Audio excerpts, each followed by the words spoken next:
धन्यवाद. या महत्त्वाच्या विषयावरती आज आपली जी कॉन्फरन्स नॅशनल कॉन्फरन्स बेसिकली होती आहे आणि या कॉन्फरन्समध्ये मला माझे विचार मांडण्याची संधी दिल्याबद्दल स्वनाथ फाउंडेशन्स आणि श्रेयाताई या सगळ्यांचे मी मनापासून आभार मानतो. हा विषय फार नाजूक आहे, तसं बघायला गेलं तर फार नाजूक आहे. म्हणजे वाटतो तितका सोपासुद्धा नाही आहे आणि वाटतो तितका कठीण पण नाही आहे. पण या विषयाच्या अनुषंगाने म्हणजे काल जी चर्चा झाली होती ह्या सगळ्या चर्चेच्या अनुषंगाने जर बघायला गेलं, निलिमा मेहता ज्या काल म्हणाल्या की त्यांनी काम करायला सुरुवात केली त्याच्या वेळेला त्या विषयाला हातभार लावायला हात घातला होता, त्याच्यानंतर आजपर्यंत जी काही प्रगती झाली आहे त्या प्रगतीचा जर स्पीड बघितला तर तो इतका कमी आहे की ज्या स्पीडचा आत्ता आपल्याला म्हणजे किती अजून जोमाने अजून जोरात काम करावं लागेल हा खरं महत्त्वाचा भाग आहे. कायद्याच्या काही अंगांवरती चर्चा काल ऑलरेडी झालेली आहे. सो मैं ज़्यादा करके ये कोशिश करूँगा इसमें कि फोस्टर केयर के एंगल से इस पूरे जुडिशियली जो मामला है या लॉ का जो कंसेंट है, लीगल अप्रोच है, उसको हम लोग किस तरह देखना चाहिए. बिकॉज सी जो वास्तविकता में देखेंगे तो एक इम्पॉर्टेंट बात है. बिकॉज इमोशनली अगर हम लोग इसको लेके नहीं जाएंगे तो उसके डीप तक नहीं जा सकते. बट साइमल्टेनियसली हमको ये भी देखना चाहिए कि इसका लीगल एस्पेक्ट क्या है. और वो लीगल एस्पेक्ट को अगर हम लोग बाजू में करेंगे तो ये बड़ा जो यज्ञ हम लोग करने जा रहे हैं, इस यज्ञ में बहुत सारी बाधाएं आ सकती है. मेरा कहना, मेरे एक्सपीरियंस का मेरा कहना ये है कि अभी ये फोस्टर केयर का यहाँ की जो प्रगति आप देख रहे हैं इसमें ज़्यादातर के महाराष्ट्र स्टेट में कोशिशें इसलिए नहीं हो रहे हैं क्योंकि इसमें लीगैलिटीज़ के बहुत सारे इश्यूज़ है जिसको हमको ध्यान दे के उसको आगे लेके जाना चाहिए. एक तो है आर्टिकल 15(3) वाला जो है प्रोटेक्टिव डिस्क्रिमिनेशन, ये नहीं होना चाहिए, उसको लेके हम लोग बातें कर रहे हैं.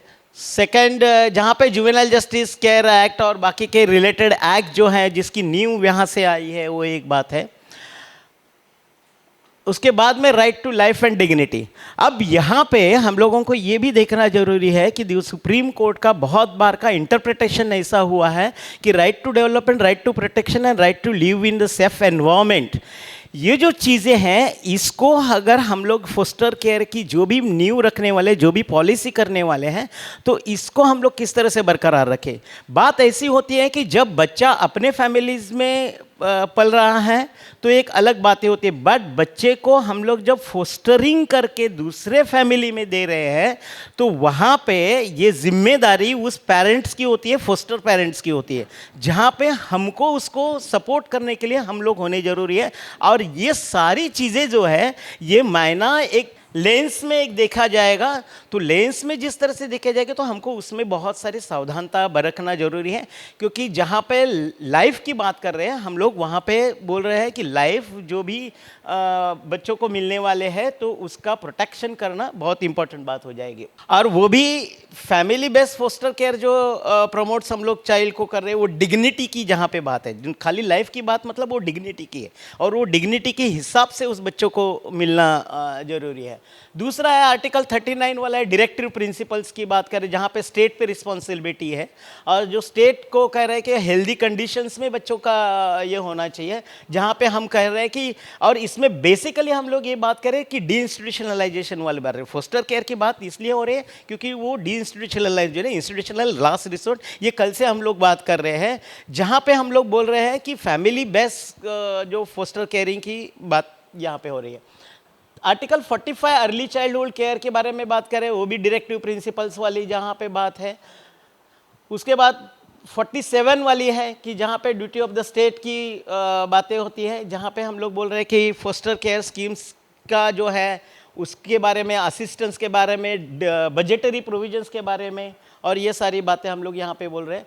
सुप्रीम कोर्ट का कहीं जगह पे ऐसे है कि सुप्रीम कोर्ट क्या कह रहे हैं कि लास्ट रिसोर्ट होना है, जो कानून में कह रहे हैं कि जो लास्ट रिसोर्ट होने वाला है और उसके तहत से देख रहे हैं.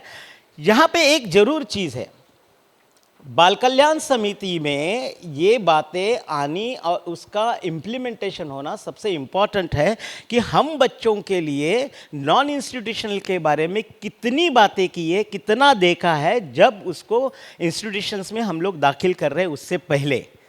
उसको रिपोर्ट करना, उसको लिखना, उसकी कोशिश करना, ये सबसे बात है जो आज के दिन में कई जगह पे लैकिंग दिख रहे हैं। और उसके कॉजेज़ भी बहुत सारे अलग अलग कॉजेज़ हो सकते हैं। फैमिली बेस्ड रिहैबिलिटेशन की बात कर रहे हैं, best interest of the child की हम लोग बात कर रहे हैं यहाँ पे। ये प्रिंसिपल्स जो है, जो कानून का जो जेजे एक्ट का जो प्रिंसिपल्स है उसको पकड़ के रखते हैं। अभी जहाँ कॉन्स्टिट्यूशंस की बात करें, जहाँ पे हम लोग देखते हैं कि जेजे एक्ट में इसको प्रोविजनल क्या क्या प्रोविजंस यहाँ पे है। तो alternate care, family based alternate care में जेजे एक्ट में जहाँ पे बोल रहे हैं, सबसे पहला सेक्शन 2 में 29 जो है, जहाँ पे फोस्टर केयर मतलब क्या, जहाँ की डेफिनेशन ही बेसिकली दे रही है। और यहाँ पे हम लोग ये देखते हैं कि placement by the committee.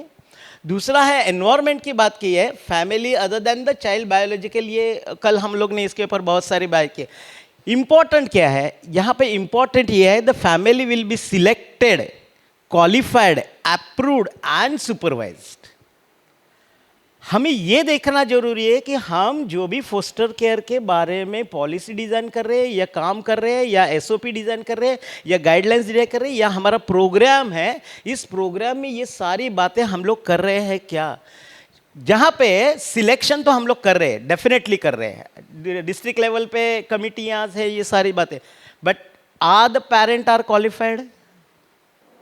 Qualify नहीं है तो उसको क्वालिफाई करने की प्रोसेस क्या है, उसके बारे में हमारा रोड मैप क्या है, उसको हम लोग किस तरह से देख रहे हैं, ये सबसे इंपॉर्टेंट है। बिकॉज वहाँ पे अगर उसको हम लोग क्वालिफाई नहीं करेंगे तो आगे जाके समस्याएं बहुत सारी होती है। और यहाँ पे मेरे ख्याल से, मेरे अनुभव से जो दिक्कतें हैं, एक बच्चे का पालन पोषण करना इतना ही इम्पोर्टेंट नहीं होता है। जहाँ पे वो पालन पोषण करना हमारे बच्चों, अपने बच्चों के लिए एक अलग चीज़ है, बट जहाँ पे दूसरा बच्चा अपने फैमिली आके उसका हम लोग जब पालन पोषण की बात कर रहे हैं, संगोपन की बात कर रहे हैं, वहाँ पे ये जरूरी है कि उसको क्वालिफाई होना जरूरी है। अगर क्वालिफाई नहीं है तो उसको स्किलिंग की जरूरी है। जैसे कल हम लोग पेरेंटिंग के बारे में कई लोग बातें कर रहे हैं कि पेरेंटिंग किस तरह से होना जरूरी है और वो कंपल्शन कैसे होना चाहिए, ये सबसे इंपॉर्टेंट बात है।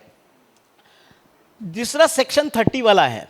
सेक्शन 30 में हम लोग बोल रहे हैं कि family found suitable by the district child protection, ये तो अपना एक प्रोसेस, ड्यू प्रोसेस तो है ये। सेक्शन 31(1) में बोले कि order pass by the rehabilitation में एक मेजर है जो फोस्टर केयर की बात करते हैं। 39(1) में हम लोग रिहैबिलिटेशन, सोशल रीइंटीग्रेशन के बारे में बात कर रहे हैं। सेक्शन 40 में रिस्टोरेशन के चाइल्ड के प्रोसेस में भी बातें कर रहे हैं। उसका मतलब ये है कि अपने पूरे जेजे एक्ट में बहुत सारे जगह पे मैंने जानबूझ के ये रखा है यहाँ पे, ताकि हम लोग ये भी समझ पाएं कि सेक्शन, बहुत सारे सेक्शंस अपने जेजे एक्ट में है जो सपोर्ट कर रहे हैं, फोस्टर केयर को सपोर्ट कर रहे हैं। चीज़ कहाँ पे क्या करना जरूरी है, तो इसको लेके इम्प्लीमेंट, प्रैक्टिस में लाना जरूरी है। अभी पॉलिसी इसमें है, हमारे कानून में है, इसको पॉलिसी में कन्वर्ट करके पॉलिसी को प्रैक्टिस में कन्वर्ट किस तरह से कर सकते हैं, उसकी नींव कैसे रख सकते हैं, उसको किस तरह से आगे लिखते हैं, इसलिए मैंने ये पूरी कोशिश की है। 44(1) में जो बोल रहे हैं हम लोग, में भी प्लेस फोस्टर्स केयर, ये भी आपको पता है। 44(2) में selection, ability, capacity, prior experience, ये भी सारे बातें के, मतलब जेजे एक्ट में ही फोस्टर जो फैमिली है, जो फोस्टर फैमिली, उसकी क्या क्या चीज़ें होनी चाहिए, डिपार्टमेंट से क्या क्या होना जरूरी है, CWC से क्या होना जरूरी है, इसके बारे में बातें की है, जिसका विस्तृत स्वरूप पॉलिसी में दिखाई दे रहा है, जो पॉलिसी में होना जरूरी है। अभी यहाँ पे हम लोग अगर थोड़ा सा उसको देखते थे, पॉलिसी में कहीं कहीं जगह पे इसको लेके चेंजेस होने जरूरी है और उसको बातें करने जरूरी है। जैसे कल नीलिमा मेहता मैडम ने भी एक बातें कही थी कि हम लोगों को, हमारा अभी ये बात होना जरूरी है कि पॉलिसी में उसको हम लोग राइट बेस अप्रोच से देख रहे हैं क्या। It is not like as ना हम लोग उसको एक नीड बेस करके जा रहे हैं, नहीं, उसको राइट बेस करके देना, चैरिटी बेस नहीं होना चाहिए। तो हमको उसको मतलब इस तरह से देखेंगे तो ही उसका एक अच्छी तरह से हम लोग आगे जा सकते हैं। उसके बाद में सेक्शन 44(5) में भी बताया है, 44(6) है, 44(7) है, 44(8) है। यहाँ पे inspection of the foster family के बारे में बताया, वहाँ पे किस तरह से कर, अब इसको डिफाइन अपने पॉलिसी में होना जरूरी है ना, वो जो यहाँ पे डिफाइन करना और किस तरह से कर सकते। एक दूसरा एक बात हम लोग कल से जो देख रहा हूँ मैं, ये क्या हुआ, कल मेरा पीपीटी बेसिकली बहुत अलग थी। कल का पूरा डिस्कशन देखे मैंने, कल रात को थोड़ा सा उसको और अलग ढंग से डिज़ाइन करने की कोशिश की। कल जो हम लोग फोस्टर के बारे में जो बात, फोस्टर केयर के बारे में जो बात कर रहे हैं, तो उसका जो टाइप्स था, तो मैंने थोड़ा देखा कि उसको हम लोग अलग ढंग से किस तरह से बोल सकते हैं। एक तो टाइप बाय पीरियड से देखेंगे उसको, एक तो शॉर्ट टर्म जो फोस्टर केयरिंग है उसके बारे में हम बात कर रहे हैं, दूसरा लॉन्ग टर्म फोस्टर केयर के बारे में बात कर रहे हैं, जहाँ पे इम्पॉर्टेंट ये है कि वो पीरियडिकली हर साल में आपको उसका रिव्यू करके आगे जाना है। It's not like as an पूरे 18 साल तक आप उन्हें उसको फोस्टर केयरिंग में दे, ये उद्देश्य पूरे कानून का है ही नहीं। जहाँ पे हम लोग ये कहना चाहिए कि उसका पीरियडिकली रिव्यू करो।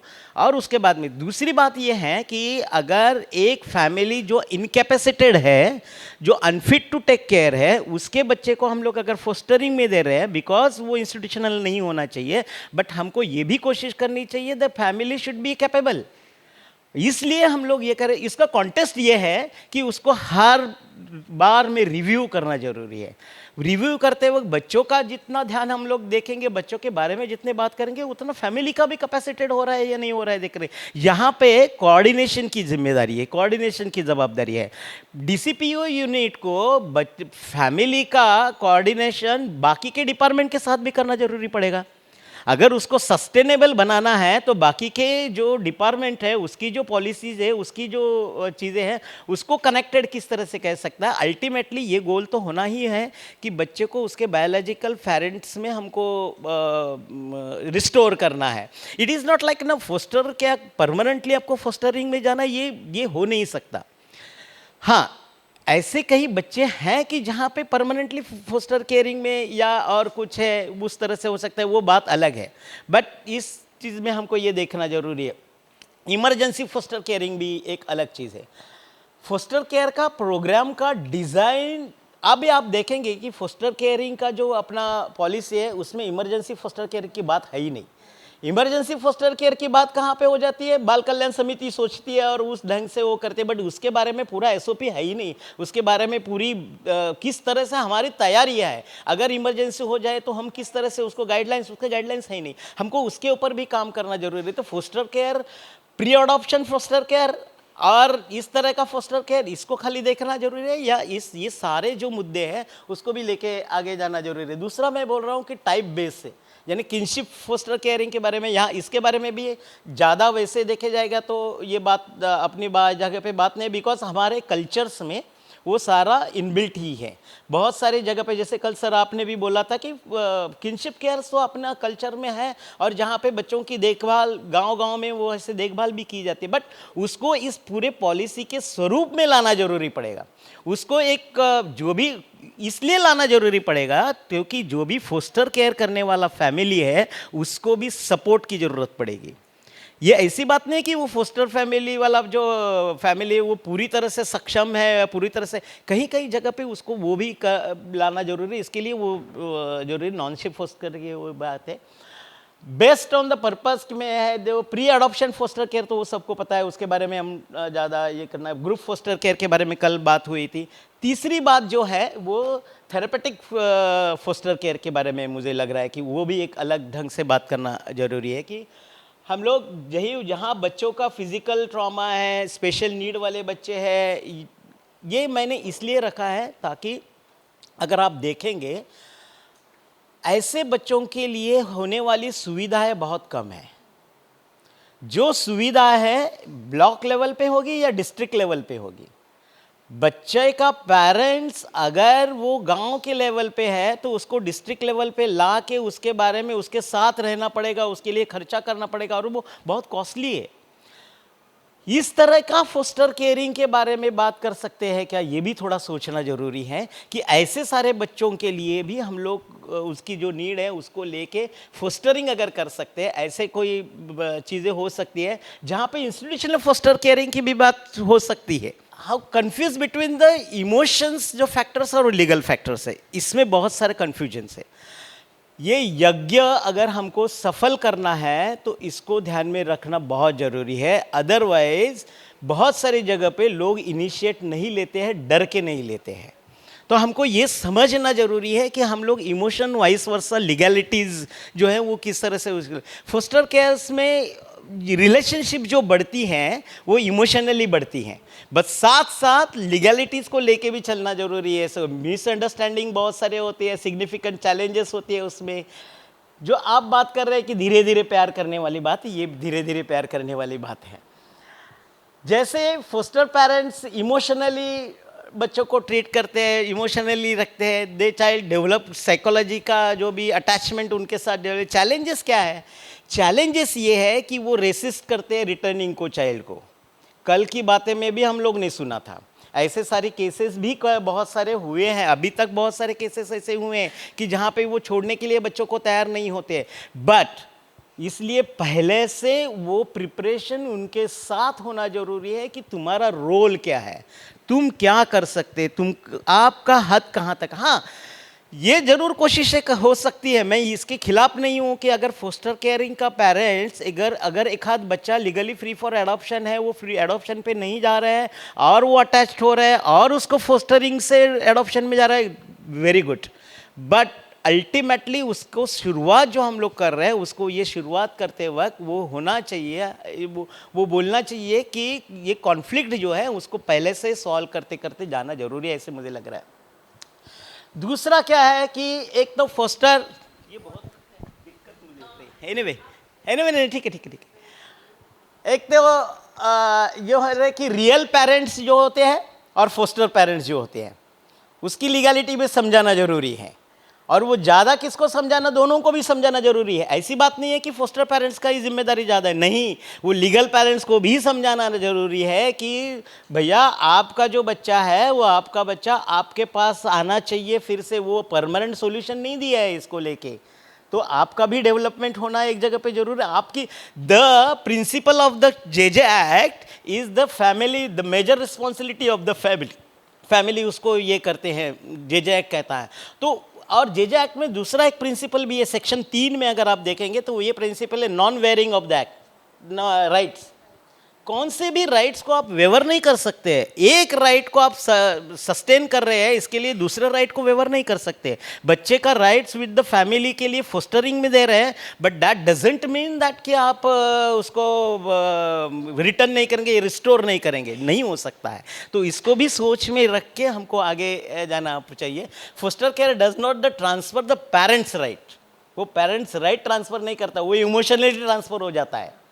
इसमें डिटैच करने की ज़रूरत है, ये सारे चीज़ें में एडॉप्शन अंडर कारा ये सारी चीज़ें हैं, वो हो सकता है अपने को। चैलेंजेस यहाँ पे होते हैं कि फोस्टर पेरेंट्स में अज्यूम डिसीजन मेकिंग अथॉरिटी है, ये बहुत नाजुक चीज़ें हैं जिसको हमको समझ के आगे जाना है। तो फोस्टर का जो अपना प्रोग्राम है, जो यज्ञ है, वो सक्सेस तब हो जाएगा ताकि आपका फोस्टर पेरेंट्स उतना कैपेबल होना जरूरी है। दे में object the biological family restoration में ऑब्जेक्ट करते हैं, चाइल्ड लीगली आइडेंटिटी का भी क्राइसिस कभी कभी हो जाता है, ये सारी चीज़ें हैं। दूसरा है डिसीजन। कल मैंने ये देखा था, ये इमोशंस में जाके कभी कभी अथॉरिटीज है वो बहुत सारी गलतियां कर देती है डिसीजंस लेने में। क्या हो जाता है कि अलाउड एक्सटेंडेड, हम लोग एक भावनिक हो जाते हैं, बहुत बच्चे का बहुत अच्छा भला हो रहा है, बहुत ही सारा ये हो रहा है, चलो उसको कंटिन्यू करने दो। देखिए सुप्रीम कोर्ट का भी कहना है कि the emphasize by the supreme court of India, best interest of the child must be determined objectively not emotionally. तो ये सबसे इम्पॉर्टेंट अपनी अथॉरिटीज़ के लिए भी है कि हम लोग इमोशन से काम नहीं करेंगे, हम लोग काम करेंगे जो भी ऑब्जेक्टिवली काम करना चाहिए, हर एक बच्चे के केस से काम करना चाहिए, उसको लेके काम कर रहे हैं। अब इसमें सबसे इम्पॉर्टेंट क्या है, जो आज के सिचुएशन में वीक जो पॉइंट दिखता है वो आईसीपी है, इंडिविजुअल केयर प्लान है। आप देखो इंडिविजुअल केयर प्लान ये आपकी फोस्टर केयर की पहली नींव है। बच्चे का फोस्टरिंग किस फैमिली को होना चाहिए, किस फैमिली के पास जाना चाहिए, वो फैमिली की कैपेसिटेड क्या करना चाहिए। फॉर एग्जाम्पल, अगर एक आध बच्चा का आईसीपी में अलग नीड उभर के आ रही है और मुझे लग रहा है कि ये फैमिली के पास अगर इस बच्चे को हम फोस्टरिंग करूंगा तो ये नीड कंप्लीट हो सकती है, या ऐसे फैमिली को ये फैमिली है, इसको थोड़ा सा मैं और स्किलिंग करूं या थोड़ा सा मैं और ट्रेन करूं तो ये फैमिली इस बच्चे के लिए सुटेबल हो सकती है। इसलिए मैं कह रहा हूं कि आईसीपी जो है, इंडिविजुअल केयर प्लान जो है, उसको जितनी अच्छी तरह से आप डेवलप करेंगे उतनी अच्छी तरह से हम लोग उसका फोस्टरिंग कर पाएंगे। बट रियली है कि हम लोग, इसलिए मैंने ये मुद्दा पूरा प्रेजेंटेशन कल का मेरा बदल के आज पूरा मैंने नया प्रेजेंटेशन इसके लिए किया। Anyway, so the lack of periodic review, ये भी इंपॉर्टेंट है। हम लोग रिव्यू लेते हैं, ऑप्शनल रिव्यू है। Sorry to say, because Maharashtra के हर सीडब्ल्यूसी के साथ मेरा काम है। सो जो भी मैं देख रहा हूं, जो रिव्यू है, सीडब्ल्यूसी खाली रिव्यू नहीं करती है, डीसीपीयू की जिम्मेदारी भी रिव्यू की। DCPU also need to see that कि वो रिव्यू पीरियडिकली हो रहा है। यहां पे ऑप्शनल नहीं है, इट्स नॉट एन ऑप्शनल। और कानून में वर्ड क्या है? Periodic. So who will decide the periodic? Who will decide the periodic? Periodic will be decided by the concerned authority. Who is the concerned authority? Concerned authority is the CWC and the District Child Protection Unit. So they have to think, उनको वो देखना चाहिए बच्चों के need के हिसाब से, ना कि एक देखो पॉलिसी में हम लोग क्या कर सकते हैं, पॉलिसी में लिख सकते हैं कि मिनिमम 1 महीने में होना चाहिए, मिनिमम 15 दिन में होना चाहिए। बट कानून में ऐसा कहीं नहीं लिखा है कि उसको अगर हर हफ्ते की जरूरत है कि हर हफ्ते नहीं करना चाहिए। That need to be decide by the concern authority. So इसके लिए, और आप देखिए ना, उसको कंसर्न अथॉरिटी इसके लिए बोल रहे हैं ना कि you are the concern of that particular child, so that's why this said the concern authority. Okay, so वो एक बात है। Failure to access a long term psychological impact का जो है, तो वो हम लोग वहाँ पे एक थोड़ा सा ये हो जाते हैं। एडमिनिस्ट्रेटिव बायसेस है, बहुत सारे एडमिनिस्ट्रेटिव बायसेस है, उसको देखना जरूरी है। ये एक है vulnerability, children in foster care often have the trauma की एक हिस्ट्री होती है। ये सब हम लोग बात कल किए हैं कि एक ट्रॉमा की हिस्ट्री अलग होती है, उनका अटैचमेंट इनसिक्योरिटी के बारे में, ये हम सबको ये मालूम है। इसमें हो क्या रहा है कि इमोशनल ब्रेकडाउन, अगर हम लोग ये फॉलो नहीं करेंगे, अगर जैसे आप कह रहे हैं कि धीरे धीरे प्यार नहीं करेंगे, तो कहीं पर जगह पे जाके इमोशनल ब्रेकडाउन्स भी हो जाते हैं। मेरा, जैसे हम लोग कहते थे कि मुझे क्या लग रहा है और एक्चुअल में क्या है, फेल्ट मेरा क्या है और एक्चुअल में क्या है। जब मैं बच्चों को भी विदाउट प्रिपरेशन फोस्टर केयरिंग में डाल रहा हूँ, तो बच्चों का दिमाग से उसका विश्व एक अलग उसने सोचा होता है, और असल में जब जाता है तो वो अलग होता है। तो इसको हम लोग किस तरह से मैच करें वो भी देखना चाहिए, अदरवाइज वो बच्चा सस्टेन नहीं होगा वहाँ पे। बाद में कल जैसे बात किया कि बच्चा वहाँ मुलगा तिथून पळून गेला, संतोष आपण नेहमी म्हणतो की मुलगा पळून जात नाही, निघून जातो, बिकॉज वो वहां से निकल गया है, वो भाग नहीं गया है वहां से। उसको वो उसका जो वर्ड है, उसने जो सोचा था वो आप मैच ही नहीं कर पा रहे उसको। वो मैच तब कर पाएंगे जब आप उस बच्चे की preparation as and the foster family की तरफ से करेंगे। तो आप ध्यान दे दो कि उसको तैयारी कितनी जरूरी है। इट इज़ नॉट, वो ऐसा खेल है ही नहीं। और दूसरा, अभी के कॉन्टेस्ट में वो शायद आगे भी है, वो भी देख लेंगे। ओके, बिहेवियरल इश्यू भी है, ट्रॉमा भी है। ये इंपॉर्टेंट बातें जो है मैंने जानबूझ के ब्लू में कर दी है। When the legal procedures ignore emotional preparedness, reintegration fails.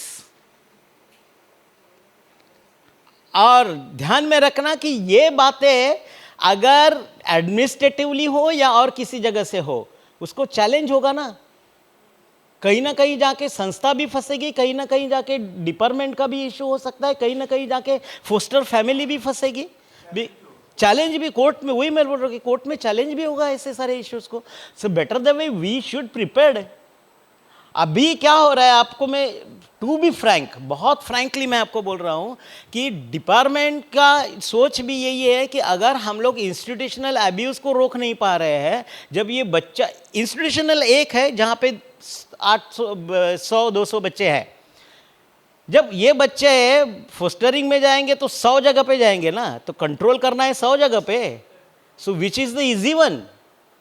Controlling the one institution easy है या 100 पेरेंट्स को कंट्रोल करना? हो सकता है, बट उसकी नींव पहले से उस तरह से रखनी चाहिए, उसका प्रोसेस वैसे होनी चाहिए। मेरे को वो अच्छा लगा कि धीरे धीरे प्यार होना चाहिए, वो समझाना जरूरी है रियली। वो एक है सेफगार्डिंग रिस्क है कि नहीं। अब बी के सिनारियो में जहाँ पे पोक्सो वाला इश्यूज है, जहाँ पे और बाकी सारी चीज़ें है, जहाँ पे सेफगार्डिंग का बहुत सारे इश्यूज है, पेरेंट्स को इसके बारे में हम लोग अवेयर करना चाहिए कि नहीं चाहिए। जो पेरेंट, जो फोस्टर फैमिली जो बहुत दिल लेके, बहुत सोच के, एक क्या बोलते हैं, बड़ा विजन लेके या बड़ा ये सोच के आ रहा है, बच्चों को ले रहा है, अगर उसको हम लोग इसके बारे में पूरे बारे में बताएंगे ना, और कल जाके इमोशनली अगर वो ये हो जाता है, तो कहीं जगह पे लीगलिटीज ये आ सकती हैं, और फिर वो बोलेगा अरे हम लोग क्या करने गए और क्या हो गया। Because as an administrator you can't say that ना कि आपने इमोशनली किया, जाने दो, कानून तो उसको देखेगा नहीं, कानून तो कहेगा कि आपको करना ही है, इम्प्लीमेंट तो करना ही है। तो सेफगार्डिंग के जो इश्यूज है, प्रोफेशनल बाउंड्रीज क्या है, वो भी हमको दिखाना जरूरी है। प्रिवेंटिंग, बाकी की सारी जो चीज़ है, मैंडेटरी रिपोर्टिंग वाली चीज़ है कि नहीं पोक्सो में। अगर एक आध गलती से या कुछ भी हो, और कानून क्या कहता है, कानून दूसरा ये भी कहता है कि आपको कानून मालूम नहीं है, इसके लिए आपके गलती को क्या बोलते हैं उसको, छुप नज़रअंदाज नहीं की जा सकती है, या उसके आपके ऊपर गुनाह नहीं हो सकता, ऐसा हो ही नहीं सकता है। सो बेटर द वे उसका प्रिकॉशन। मैं आपको डरा नहीं रहा हूँ, सॉरी टू से दैट, मैं इसके ये पूरे मुद्दे को लेकर डरा नहीं रहा हूँ, बट मैं ये करने की कोशिश कर रहा हूँ कि हमारा प्रोग्राम अगर वेल सेट है, इसको लेके अगर हम लोग जाएंगे तो सक्सेस, ये यज्ञ है, ये जो फोस्टर केयरिंग का यज्ञ है, अगर इस यज्ञ को हम लोगों को सक्सेस करना है तो आहुतियाँ डालनी पड़ेगी, बहुत सारी आहुतियाँ डालनी पड़ेगी, और उसको लेके हमको प्लान करना पड़ेगा किस तरह से हम लोग आगे उसको लेके जाएंगे, किस तरह से ये करेंगे। दूसरा है कि कॉमन कॉन्फ्लिक्ट क्या होता है कि बायोलॉजिकल पेरेंट्स रिस्टोरेशन में जब जाते हैं, ये सारे हम लोग ने चर्चा तो की है कोर्ट का, ये सारे के यहाँ स्ट्रक्चर, ये एक थोड़ा सा फ्रेम करने की कोशिश किया है कि इमोशनल अप्रोच में क्या हो जाता है, this is our child now, बराबर है। लीगल रिक्वायरमेंट क्या है कि वो टेम्पररी प्लेसमेंट है, ठीक है, और रिजल्टिंग क्या हो जाता है, रेजिस्टेंट हो जाता है, ओके। जहाँ पे इमोशनल हम लोग क्या है, बॉन्डिंग जो है वो जो इनफ है, उसको आगे लेके जाके कुछ देखिए। अपना पूरा प्रोसेस में फोस्टर फैमिली सिलेक्ट करने के बारे में अपने पॉलिसी में लिखा गया है, उसके आगे, बराबर। तो ये जो बॉन्डिंग खाली इनफ नहीं है, उसको लेके पीरियडिकल रिव्यू भी है, वीक मॉनिटरिंग है, ये सारी चीज़ें। लव इज सफिशिएंट, इमोशन में लव इज सफिशिएंट होता है नहीं, लीगल सेफगार्डिंग भी सफिशिएंट है, रिस्क है, मिटिगेशन है, ये मिटिगेशन है ना, कि हम लोग लीगल सेफगार्डिंग किस लिए कर रहे हैं, मिटिगेशन के लिए कर रहे हैं, ताकि ये नहीं हो सके वो आगे जाके। देखिए इसको लेके क्या है कि हो ही नहीं सकता, ऐसा नहीं होगा, कहीं ना कहीं जाके हम लोग इंसान के साथ काम कर रहे हैं, हम लोग मशीनरी के साथ नहीं काम कर रहे हैं, तो कहीं ना कहीं जाके अगर कुछ दिक्कतें हो रही है तो वो दिक्कतें नहीं हो रही, इसके लिए मिटिगेशन की बातें कर रहे हैं। हो गई तो हमारा स्ट्रेटेजी क्या हो सकती है, उसके बारे में भी बात करना चाहिए। फोस्टर फैमिली के पास उसने क्या मतलब उनका एसओपी है नहीं, मतलब बच्चों को लेके अगर कुछ 1 2 3 4 हो जाता है तो आपको क्या करना चाहिए, तो वो भी सेफर हो जाता है ना, उसकी रिस्पॉन्सिबिलिटी लेके वो भी सेफर हो जाता है, उसको हम लोग देखना चाहिए। चाइल्ड्स वांट्स टू स्टे, हाँ बच्चों को रहना है। कल भी हमने ये बातें सुनी है कि हाँ बच्चा बोल रहा है कि नहीं मेरे को इधर ही रहना है, मेरे को बिहार नहीं जाना है, मेरे को इधर नहीं जाना है ना, डोंट टेक एन इमोशनल, बराबर है ना। Best interest of the child, और best interest of the child is not what I think for the child. Best interest of child वो है कि जो बच्चा क्या सोच रहा है, बच्चा क्या बोल रहा है, एंड द रियली वो बेस्ट है क्या, उसके बच्चा सोच रहा है वही उनके लिए बेस्ट इंटरेस्ट होगा, ऐसा भी नहीं होगा उस। और ये सारी चीज़ें यहाँ पे हम देख रहे हैं। Correct correct. सो एक बैलेंस अप्रोच वे फॉरवर्ड में मैं कह रहा हूँ कि एक क्लियर ओरिएंटेशंस होना जरूरी है, रिटर्न एग्रीमेंट, रिटर्न चीज़ें सारे बहुत कुछ होना चाहिए, ट्रॉमा के बारे में बातें करनी चाहिए, स्ट्रिक्टली पीरियडिकल व्यू होना चाहिए, सेफ गार्डिंग होना चाहिए, child counselling during the restoration and the place, ये भी एक होना चाहिए। Thank you.